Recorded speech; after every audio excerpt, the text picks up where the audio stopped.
Amigas y amigos, les saluda Francisco de Armendáriz. Sean bienvenidos a esta conversación que sostendré con los amigos del Museo Marítimo Nacional de Valparaíso sobre las campañas marítimas de la Armada Nacional en la Guerra del Pacífico. Esto enmarcado en la víspera de la conmemoración de un nuevo 21 de mayo.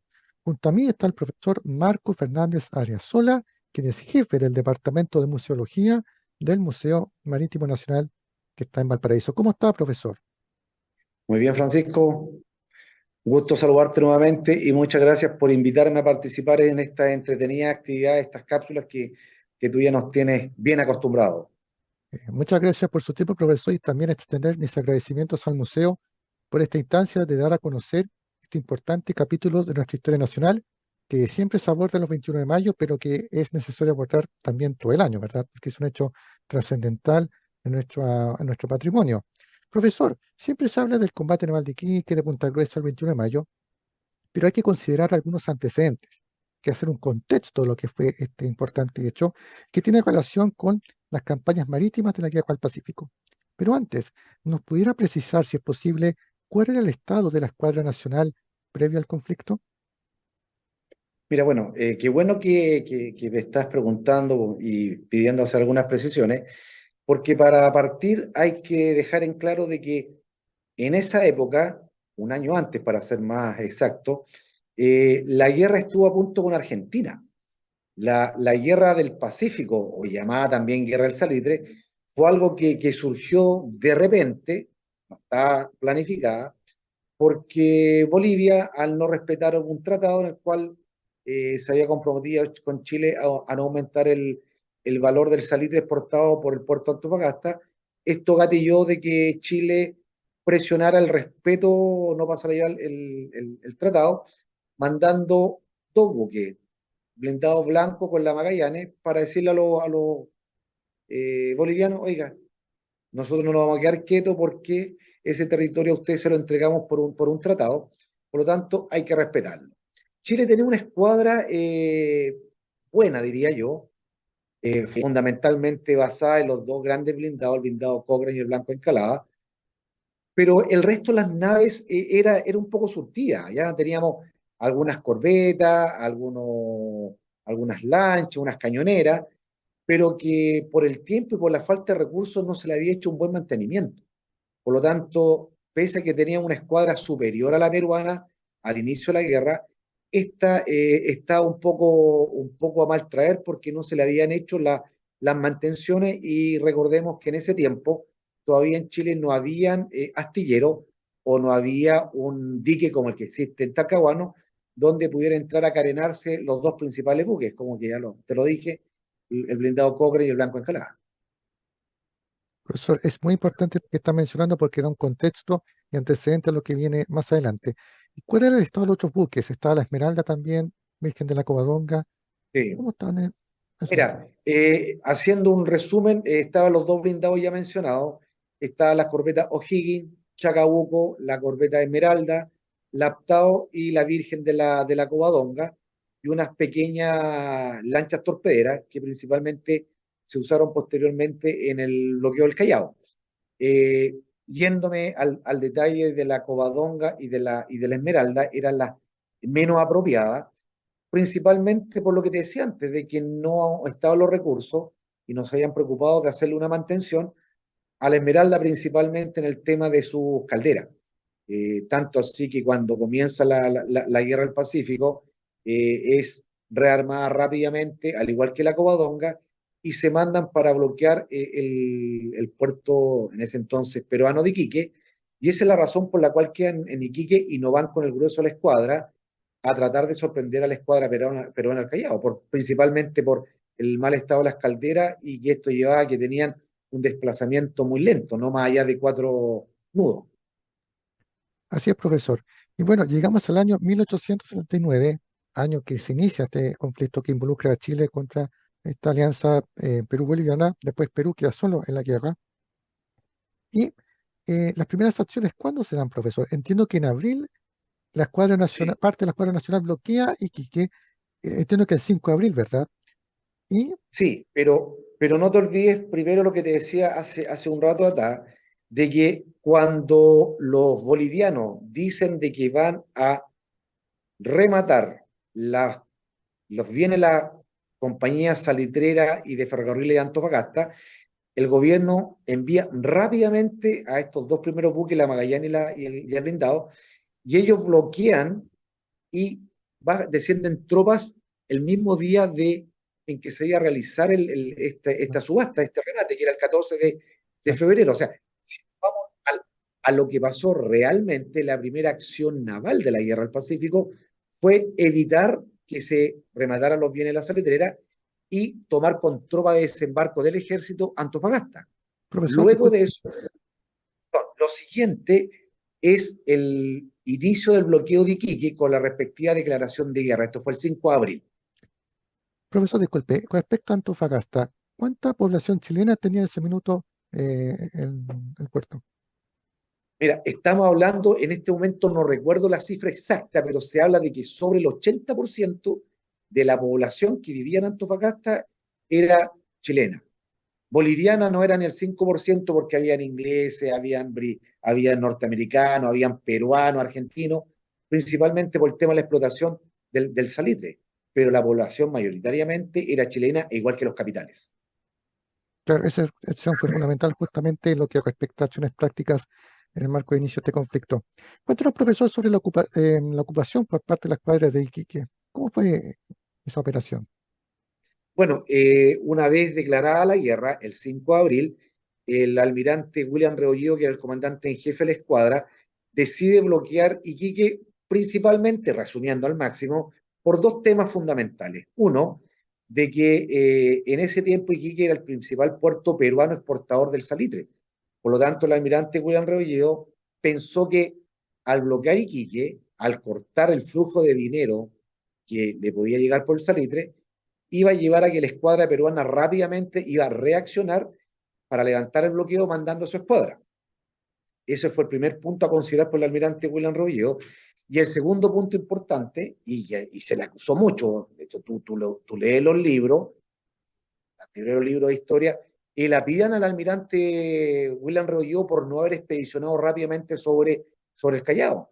Pero mira, la verdad que yo he leído harto sobre el tema y no es tan así. La escuadra chilena no estaba en condiciones de operar rápidamente porque incluso lo dicen sus cartas que le manda al Ministerio de Guerra y Marina, que no tiene aceite para las máquinas, que no tiene municiones, que la gente no está bien preparada, que le faltan víveres.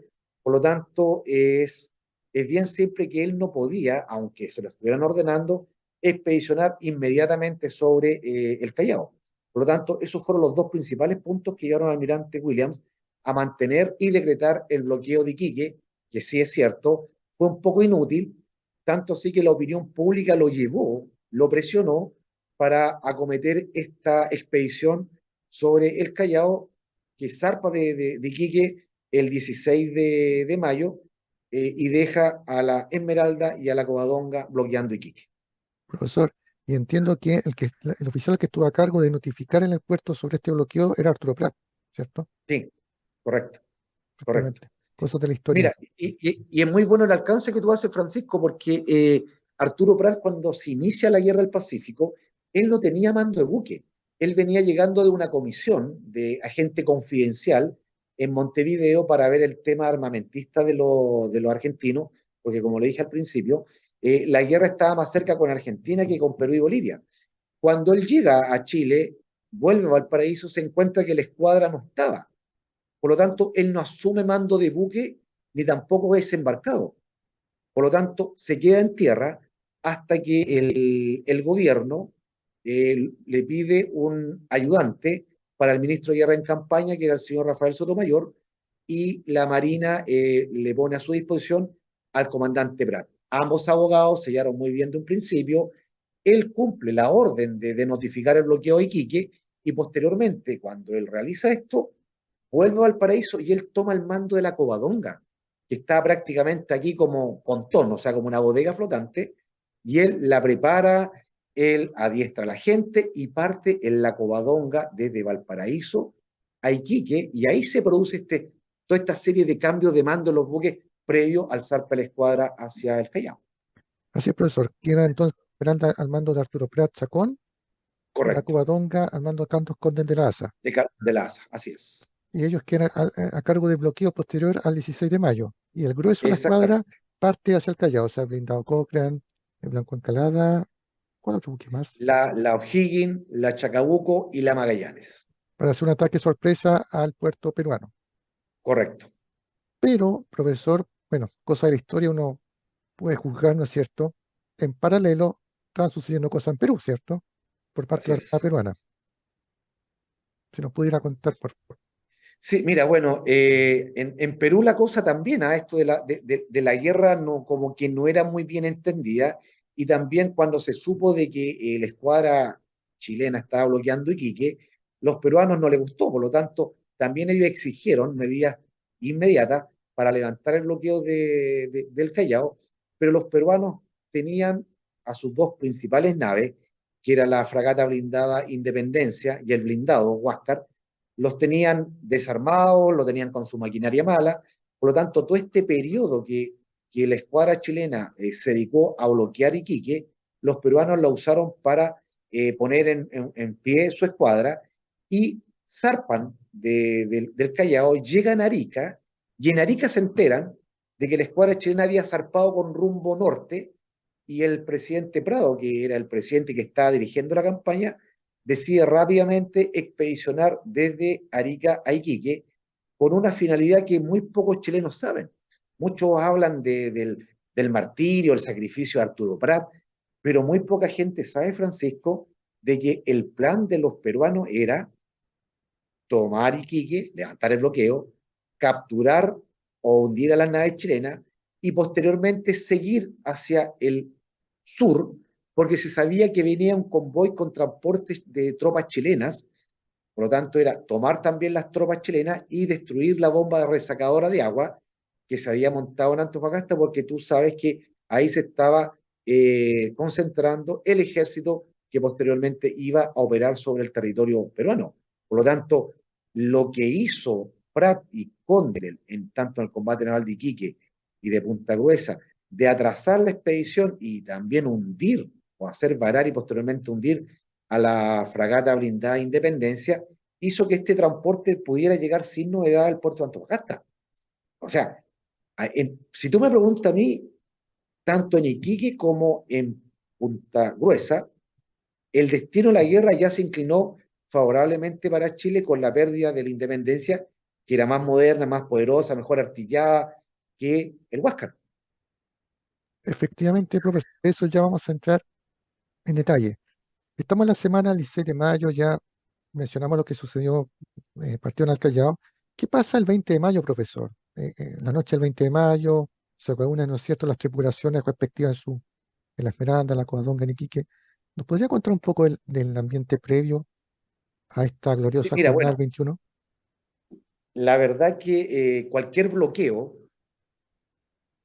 y yo te recomiendo leer el libro del almirante Alberto Silva Palma, que se llama Crónica de la Marina Chilena, y el que participó en el bloqueo del Callao cuenta de que, como dirían hoy día, era una verdadera lata estar bloqueando un puerto enemigo, porque estaban, uno, lejos de su tierra, no sabían cuánto tiempo más iba a estar, la alimentación no era la mejor, y también se sabía de que los peruanos habían ofrecido recompensa a cualquier persona que pudiera hundir un buque chileno.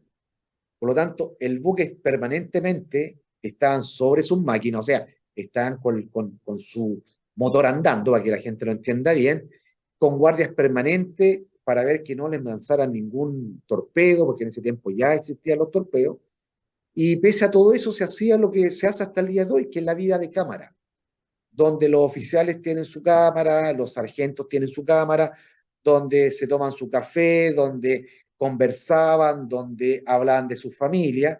Y en el caso puntual de la noche del 20 de mayo, hay registro de los oficiales que sobrevivieron, como Vicente Seger, Arturo Fernández Vial, de que en esa noche el guardia marina Riquelme, bien digo, amenizó la jornada porque era un eximio tocador de violín. con las conversaciones de cómo el curso de la guerra, y todo esto en un ambiente muy coloquial de estos oficiales que todo el mundo hoy día lo conoce en la historia de Chile. Así es. De Y hecho, esta fue la noche previa. hay un óleo expuesto en el monitor Huáscar del pintor Wenceslao Barrera que ilustra justamente la última velada, así se llama, que ilustra Claro, así justamente. es el nombre que tiene, la última velada. Que vayan, por cierto, dicho sea de paso, al Museo Monitor Huáscar, que se encuentra en Talcahuano, uno de los museos flotantes más antiguos del mundo, que fue uno Así de los es. protagonistas de aquel 21 de mayo, que vamos a hablar ahora. ¿Qué pasa en la mañana del 21 de mayo, profesor? Bueno, estaba de guardia en ese momento en la bahía porque, como te dije, Prat era el oficial más antiguo, el que tenía más rango en ese momento como comandante del Esmeralda. Su compañero de curso y amigo, Carlos Condel, era capitán de corbeta, y esa madrugada se encontraba de guardia la Covadonga. Y el vigía de la Covadonga informa humos, los famosos humos al norte, ¿ya? Inmediatamente se acercan a la Esmeralda y le avisan al teniente Uribe, que era el segundo comandante de la Esmeralda, de que habían visto estos humos. Le informan al comandante Prat, sube a cubierta y efectivamente logran identificar por el trípode del Huáscar, que va en la parte de adelante, en la proa, de que efectivamente uno de ellos era el blindado Huáscar y lo otro la Independencia, porque al principio habían pensado que podía ser algún buque de la escuadra chilena que había expedicionado hacia el Callao, que había vuelto ante Iquique. Eso Perfecto, más o menos en síntesis. supuesto, porque hablar de 21 años daría para muchas horas, Pero pero claro, por supuesto. por supuesto, y de hecho, bueno, se inician las acciones, ¿no es cierto? Vamos a ir a tratar un poco de adelantar los hechos. Eh, ¿En qué momento se separan las naves, profesor, de la Rada de Iquique? Pero siempre Mira, recordando, profesor, disculpe, que el 21 de mayo es un todo, o sea que Punta Gruesa y Iquique es un hecho único, no por separado. qué bueno es que hace ese alcance, Francisco, porque yo lo dije hace un rato atrás. El 21 de mayo, Iquique Punta Gruesa marcó un antes y un después en la Guerra del Pacífico. O sea, nosotros no ganamos o no comenzamos a ganar la guerra solamente en Iquique. Porque si bien es cierto, en Iquique se perdió la Esmeralda y ganamos un héroe que aglutinó a la gente, que se logró entender por qué estábamos luchando esta guerra, pero en Punta Gruesa, un poco más al sur, la Covadonga, al mando del comandante Conde, logra hundir a esta tremenda nave que era más poderosa, como lo dije también, que el Huáscar, y a partir de ese momento, el Huáscar no podía, y así quedó demostrado, enfrentar solo a los dos grandes blindados chilenos. O sea, absolutamente de acuerdo contigo de que Iquique y Punta Gruesa es un todo. Bueno, respondiendo a tu pregunta, mira, de acuerdo a la. Porque tú debes entender que en ese momento, en los buques, todo el mundo lleva una bitácora que asume el Así es. oficial de guardia, dice 8 de la mañana, recibe conforme la guardia, y él va haciendo un registro detallado de lo que pasa durante su guardia. Pero tú debes entender de que durante el combate en Aldiquique, todos estaban preocupados de pelear, de defender, cargar cañones, por lo tanto, y además que se perdió el bitácora, no hay registros puntuales a tal hora, primer cañonazo. Hay información que se desprende de las cartas y de la narración de algunas personas que vieron el combate, pero se dice que a las 6:30 de la mañana se divisan los famosos, como dije antes, los humos al norte. Y posteriormente había pasado como una hora de esto, o sea, tipo 7:30, cuando el Huáscar dispara el primer cañonazo que cae entre medio de las dos naves chilenas cuando Prat le estaba dando las instrucciones a Conde. Y luego, aproximadamente 2 horas después de esto, se produce la separación. El Huáscar se dirige sobre la Esmeralda y la Covadonga, cumpliendo la orden que le había dado Prat al comandante Condel de mantenerse cercano a la costa, comienza a dirigirse, siempre apegado a la costa, lo insisto, rumbo al sur, perseguido por la independencia. Así que esto, 7:30, 8, tipo 9:30 de la mañana, se produce esta separación ya de los dos combates, o de los combatientes. Profesor, y las primeras horas del combate en Iquique al menos, eh, el Huáscar no efectuó tiros que destrozaran el buque. La gente piensa en un principio que quizás del primer momento el monitor peruano efectuó disparos ¿no es cierto?, que efectuaran daño. Entiendo que el problema vino desde tierra, desde la costa, que se Sí, apostaron baterías peruanas para quedar la Esmeralda entre dos fuegos, ¿cierto? así fue. Mira, siguiendo con esta cronología, por decirlo de una manera, hay una narración que dice que eran aproximadamente las 10 de la mañana y el Huáscar no había logrado apuntar ningún tiro sobre la Esmeralda. La mayoría de los tiros pasaban por alto y estaban cayendo en la población. ¿Y a qué se debía esto? Se debía principalmente a dos motivos. Al comandante Grau le habían llegado información de que la Esmeralda estaba protegida por una serie de torpedos, una red de torpedos. Y eso hizo de que él se mantuviera lejos y disparara de lejos. Por lo tanto, y la puntería que no era muy buena de su artillero, no estaba dando un buen resultado. Y frente a esto, el general Buendía, que era el jefe de Iquique, como el jefe militar de Iquique, él dispuso que en la playa se pusieran artillería de campaña, por lo tanto, el Huáscar disparaba desde el mar y la batería de tierra dirigida por el general Buendía disparaban de tierra, y eso fueron los que le produjeron las primeras bajas a la Esmeralda. Y eso llevaron al comandante Prat a moverse, a moverse para protegerse más, y ese movimiento hizo de que el comandante Grau se diera cuenta de que la información que él tenía, que la Esmeralda estaba protegida por estos torpedos, no era cierto. Pero habían pasado, imagínate, desde las 7:30 a las 10 de la mañana y prácticamente la Esmeralda no había recibido mayor castigo por la artillería del Huáscar. Perfecto. Cuando Miguel Grau y la tripulación de Huáscar notan que la Esmeralda no está protegida por esta, ¿cierto? ¿Mm? Decía entonces efectuar un espolonazo, ¿verdad? Correcto, correcto. El espolón del Huáscar era un arma letal que tenía este monitor, que, insisto, lo pueden ver en Talcahuano, pero entiendo, profesor, que su efectividad solamente se daba cuando el buque contrario estaba quieto, estaba estático. Ah, Así, sí. sí, mira, fue una práctica que Grau tuvo, como tú lo dices, lo pudo utilizar porque la Esmeralda prácticamente, luego de su movimiento hacia tierra para cubrirse, para alejarse los tiros de tierra, eh, hizo que prácticamente su caldera reventara y la Esmeralda prácticamente quedó inmóvil. Por lo tanto, era el momento preciso para usar esta arma que tenía el Huáscar, este cinturón acorazado, este espolón, que y causó estragos posteriormente cuando le propinó los tres polonazos a la Esmeralda. Profesor, y en este momento estamos a todo esto bien sintético porque es largo de explicar. Se produce el primer espolonazo y en este espolonazo es donde se produce el primer abordaje que materializa Arturo Prat junto al sargento Aldea y otro marinero, Arsenio Canales posiblemente, dicen algunas fuentes.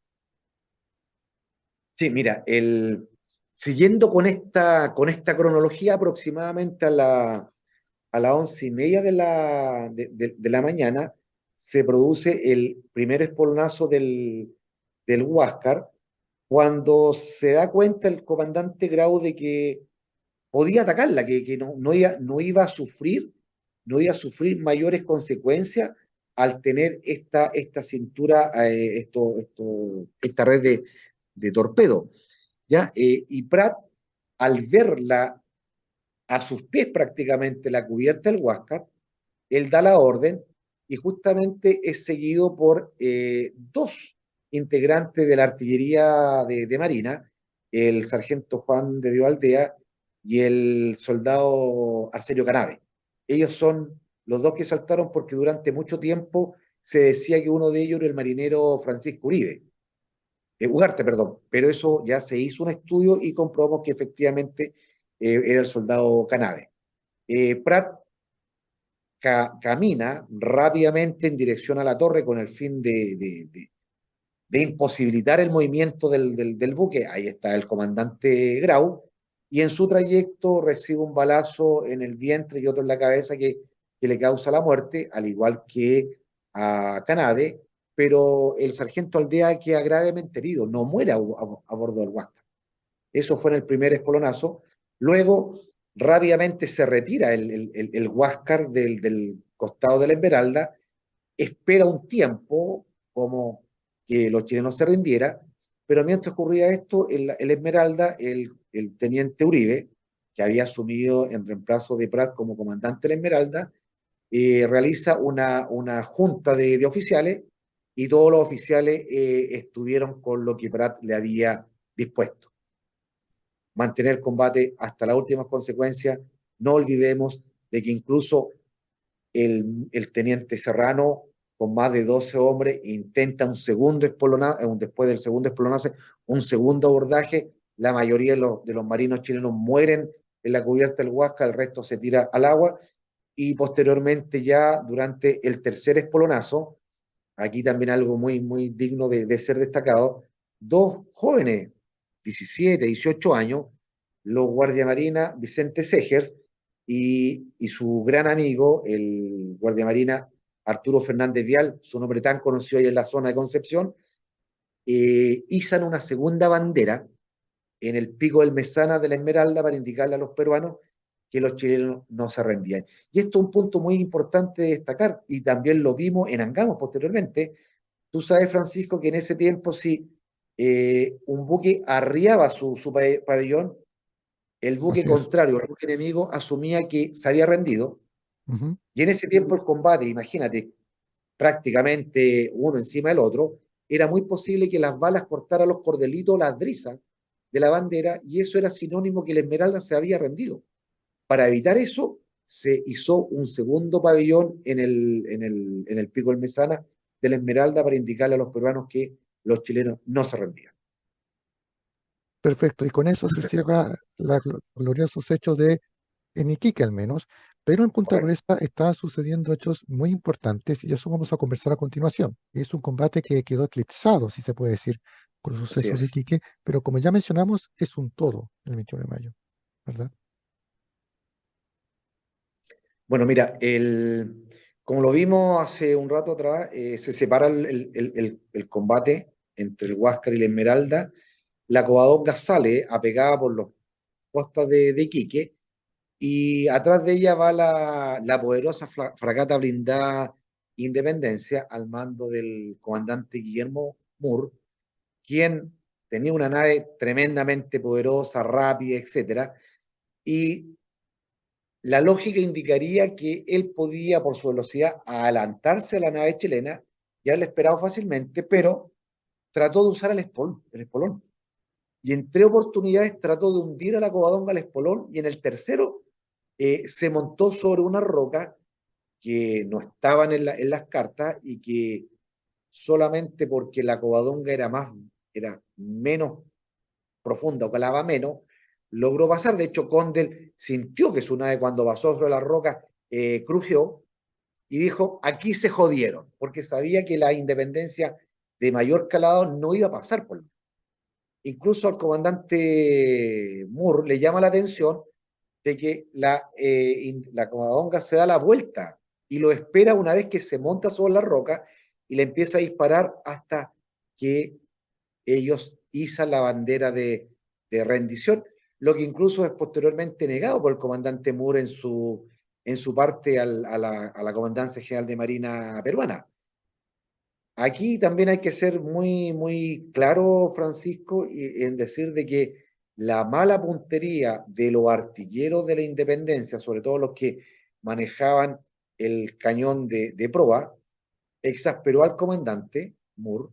Y también aquí hay otra figura que muchas veces también queda olvidada: un joven grumete llamado Juan Bravo, que el comandante Condel lo mandó a la cofa de la Covadonga, y de ahí donde ponía el ojo ponía la bala, y él no dejó de que los sirvientes de la artillería de proa de la Independencia lograran manipular o disparar con éxito el cañón que habría causado estrago en la nave chilena. Así es, y hay que reconocer también, profesor, la inteligencia de Carlos Condel, o sea, cómo él pudo aplicar conceptos de táctica, ¿verdad? Aprovechando la Práctica, sí. actor. Bueno, la Independencia se vara, la Covadonga vuelve a cañonearla hasta que se rinde, y en eso ve que el Huáscar viene avanzando hacia ellos, por lo tanto rápidamente dan la vuelta y comienzan a huir, y en la noche ya el Huáscar no sacaba mucho en perseguirla, y además de que cuenta la tradición, la historia, de que un oficial peruano le pregunta al cirujano Guzmán de la Esmeralda, que no sabía mucho de la rapidez o de cuánto andaba de rápido la Covadonga, le pregunta así como que no quiere la cosa, ¿a cuánto avanza, a cuánto da la Covadonga? Y él le habría dicho que era entre 8 a 10 nudos. Por lo tanto, el comandante Grau calculó rápidamente, dijo, a esta velocidad no la voy a alcanzar. Por lo tanto, el Huáscar se da la vuelta, se dirige hacia Iquique, donde deja a los náufragos y a los muertos en el puerto, y la Covadonga logra llegar muy maltrecha al puerto de Tocopilla. Eso es más o menos el fin de lo que subió tanto en Iquique como en Punta Gruesa. Sí. Profesor, y una consulta que muchos de nuestros amigos se estarán preguntando, en Santiago, ¿cuándo se conocen los hechos? ¿Cómo llega la información? Mira, a los pocos días, de hecho, por lo que entiendo, al día siguiente, el 22 de mayo, por telegrama, por la misma gente que llega en la Covadonga a Tocopilla, por telegrama se empieza a informar a Santiago lo que había pasado tanto en Iquique como en Punta Gruesa. Pero no tenían toda la información. Lo primero que decían de que la Esmeralda se había rendido, que Arturo Prat había ordenado volar la Santa Bárbara, de que se había ido a pique, o sea, no había una relación real de lo que había sucedido hasta por el día 24, cuando ya se sabe a ciencia cierta tanto lo que había pasado en Iquique como en Punta Gruesa, donde la ciudadanía, tanto de Santiago, Valparaíso como Concepción, al enterarse de lo que pasó, quedó, pero no la podían creer. Mitin espontáneo, desfiles, marcha, alocuciones patrióticas, discursos, etcétera, todo destacando lo ocurrido y lo que dijiste antes, que Condel fue eclipsado por Prat. Pero en los primeros momentos la figura de Condel fue más importante que la de Prat, porque entendía el chileno de que con la pérdida de la independencia, obra y gracia de Carlos Condel en Punta Gruesa, Chile prácticamente había pegado el primer gran golpe a la Marina peruana. Hoy en Concepción, por lo que entiendo, ahí cerca del barrio Estación, hay una calle que se llama Arturo Prat, ¿cierto? Sí, así es. Esa calle Arturo Prat fue uno de los primeros reconocimientos populares que llevó a la municipalidad de Concepción a ponerle el nombre de Arturo Prat. A los pocos días del combate naval de Iquique. Lo mismo que en el monumento a la Marina Nacional, que todo el mundo dice, el monumento a los héroes de Iquique, que está aquí en la Plaza Sotomayor en Valparaíso. Tú lo sabes, Francisco, que ese monumento se hizo con una suscripción popular cuando se supo lo que había sido el combate naval de Iquique y de Punta Gruesa. Y hago énfasis, se llama Monumento a la Marina Nacional, no se llama Monumento a los Héroes de Iquique. Claro, ¿Ya? pero quedó como los monumentos de los héroes de Iquique, o sea, quedó en el colectivo. Nosotros como Museo Marítimo Nacional estamos desde hace mucho rato tratando que la gente le diga el nombre que corresponde. Porque Claro, cuando tú vengas nuevamente a Valparaíso, date cuenta, hay 4 bajorrelieves, está Iquique, Punta Gruesa, Angamos y el combate de Arica. monumento a la Marina Nacional, para que sepan Monumento nuestros a la amigos. Marina Nacional. Y muy buen dato que acaba de mencionar de Concepción, porque claro, la calle Arturo Prat acá en la avenida, es una avenida principal, ¿no es cierto?, que está en el centro. De hecho, está la gobernación, colinda con el barrio cívico, y es muy importante lo que menciona, que a los pocos días ¿Ok? la entidad edilicia, ¿no es cierto?, es la que en homenaje pone el nombre de Arturo Prat. Después viene la continuación 21 de mayo, por si acaso. Termina Arturo Prat y continúa Justamente, sí, 21 de mayo. no podían entender lo que había pasado. Y después, cuando ya también se conoce a Arturo Prat, un joven capitán de fragata, abogado, hijo ejemplar, padre ejemplar, marido ejemplar, eh, no podían entender cómo él había sacrificado su vida por lograr el triunfo al abordar el Huáscar, lamentablemente muere en el intento, pero en torno a su figura, y esa es la importancia de Arturo Prat, se cohesiona el país y ahora esta gente que al principio no se entendía, no tenían claro por qué era la guerra, todos se cohesionaron en torno a la figura de Arturo Prat y él fue el que nos llevó a esta victoria, a este triunfo. Oye, el ejército chileno cuando comienza la guerra del Pacífico era de poco más de casi 25.000 personas, soldados, pero posteriormente casi llegamos a los 50.000. No te olvides tú que siempre hablan del regimiento 1, el 2, el 3 de línea y los cívicos de Concepción, de Chillán, de San Fernando, de Valparaíso, de Santiago, todos estos cívicos, como tú, como yo, sin ser de carrera militar, se ofrecían voluntariamente para ir a pelear por el país. Así Siguiendo es, así es, movió y de hecho no distinguió clase social tampoco. Esto, tampoco. aristocracia, burguesía, sectores populares, todos se embaucaron en esta meta. Profesor, vamos a ir sacando esta interesante conversación y que, bueno, primero que nada, dos preguntas. Uno, ¿qué pasó con el Huáscar posteriormente? ¿Cómo fue capturado? Y algunos comentarios finales de lo que fue el 21 de mayo, más allá de lo que hemos conversado. Bueno, mira, pucha, podríamos tener varias cápsulas para tanto tema. Por ejemplo, luego del hundimiento de la independencia en Punta Gruesa, el único buque de la Armada peruana que estaba en condiciones reales de operar era el Huáscar junto a la Pilcomayo y la Unión, porque los monitores, tanto Atahualpa como Banco Cápac, eran monitores de río, uno quedó en Arica y el otro en el Callao respectivamente. Por lo tanto, el único buque que podía causar algún problema a la escuadra chilena era el blindado Huáscar, y así fue. Así fue. No te olvides, Francisco, que nosotros en la historia naval de Chile hablamos del segundo combate naval de Iquique o el combate nocturno Así es, de Iquique, ¿ya? Que fue el 10 de julio, cuando el Huáscar trató de sorprender al Astao, que se sabía que estaba ahí, capturarla o echarla a pique, pero se encontró con la Magallanes al mando del comandante La Torre, que entró y pensó que Grau, que era uno de los blindados, y se fue rápidamente para no enfrentar combate.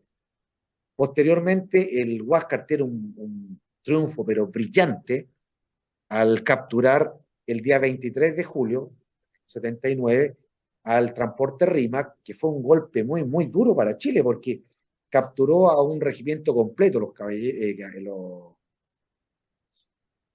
¿cómo se llama? El regimiento de carabineros de Yungay, carabinero de Yungay, sí. con tropa, armamento, montura, documentación y por supuesto todos los caballos. Y esto hizo que se produjera un real terremoto político en Santiago. Se cambió ministerio, incluso llegó a nivel ejército y armada.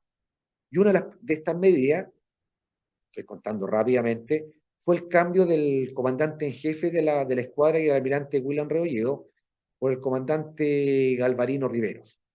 Y una de las primeras medidas que tomó el nuevo mando de la escuadra fue levantar el bloqueo de Iquique para traer a Valparaíso a reparación y limpieza de fondo de los dos blindados principalmente.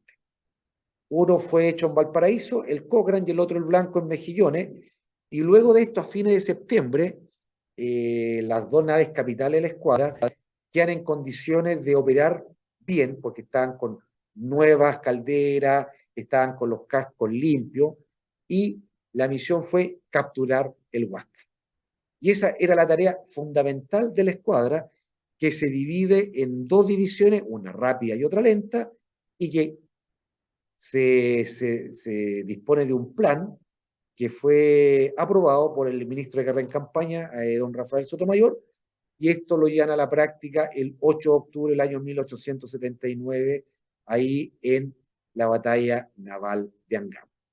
De esa manera, el Huáscar es capturado, incorporado a la escuadra chilena, pero lo más importante de todo esto, Francisco, que es lo primero que comenzamos a hablar, que la guerra del Pacífico era netamente marítima. El que ganara la guerra en el mar, como lo hizo Chile, luego la captura del Huáscar en Angamo, le iba a permitir posteriormente llevar su brazo armado a territorio enemigo. Así es.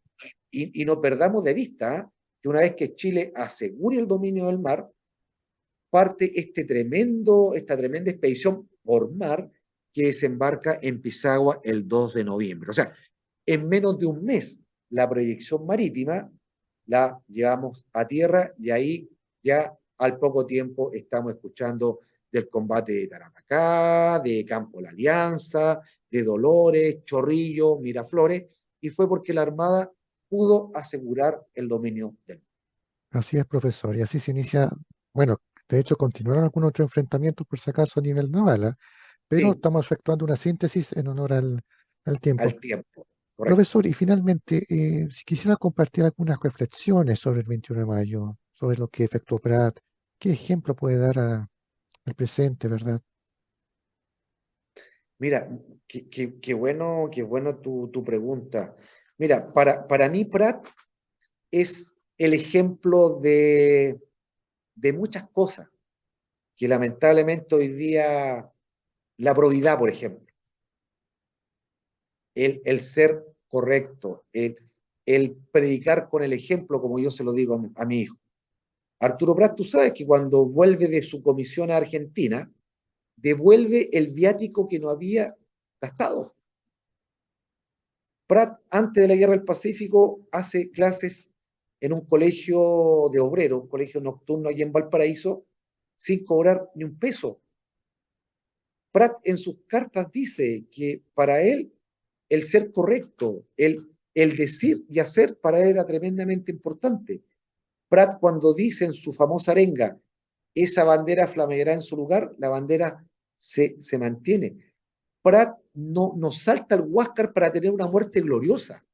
Prat salta al abordaje del Huáscar porque él sabe o piensa de que puede obtener un triunfo pese a que su nave era tremendamente inferior en todo al Huáscar. Si comparamos artillería, desplazamiento, año de construcción, lejos el Huáscar superior a la Esmeralda. Pero él profesionalmente pensó que podía obtener un triunfo y lo intentó. Murió en el intento. Para mí, Prat es el ejemplo de virtud, es el ejemplo a seguir. Hoy día que lamentablemente estamos viviendo momentos muy duros en cuanto a delincuencia, a pocos valores. Prat para mí es la representación de los valores que han llegado a la Armada desde la independencia hasta el día de hoy. Prat es el ejemplo a seguir. Así es, profesor. Y bueno, con esta instancia, recordamos no solamente a él, sino también a toda la tripulación de la Esmeralda, también, por cierto, de la Covadonga. Creo que, en cierta forma, todos nosotros llevamos en nuestro ser a ellos, ¿eh? Todos los días tenemos que librar un combate. Ya tenemos que enfrentarnos a las adversidades. Creo que siempre Así trata es. diferentes decisiones. Por eso creo que el Museo Marítimo alberga buena parte de la gestión de arquitectos, ¿verdad? Sí, mira, el Museo Marítimo Nacional, para el que no lo conoce, está aquí en Valparaíso, en el Paseo 21 de Mayo, de lunes a domingo abierto, incluso festivo, y tenemos la historia naval y marítima de Chile desde el periodo de la independencia hasta la Guerra del Pacífico, de Grau, marino, hidalgo marino peruano, tenemos su retrato ahí. Entonces veo de fondo la sala Arturo Prat, hay una bonita pintura del almirante Grau, hay una charretera que le perteneció, hay elementos asociados a Arturo Prat, a su familia, a la Esmeralda, y en la sala Guerra del Pacífico tenemos la colección de medallas que recibió el almirante Carlos Condel, principalmente en reconocimiento a lo que él hizo en el combate naval de Punta Gruesa. Hay frasco de la enfermería de la Esmeralda, está el reloj de la Esmeralda que indica a Francisco la hora exacta en que se hundió la nave en aquel glorioso 21 de mayo, 12:10, por mencionarte lo más importante, para que nos vengan a visitar. Así es, he tenido que visitar un par de veces y espero regresar porque es lo que los amigos que traigan ambiciosas que van a tener, van a tener, que hacer, los hechos, no solamente el 21 de mayo, sino que buena parte de la historia naval en este país. Profesor Así Marco, es. le doy las gracias por su tiempo. también al Museo Marítimo Nacional por esta instancia, que podéis compartir y conversar sobre las campañas marítimas realizadas en el marco de la Guerra del Pacífico. Bueno, Francisco, muchas gracias por esta oportunidad y como siempre quedamos a tu disposición para cualquier tipo de estas cápsulas tan buenas que estamos realizando en el último tiempo. Así que, te repito, una vez más a tu disposición.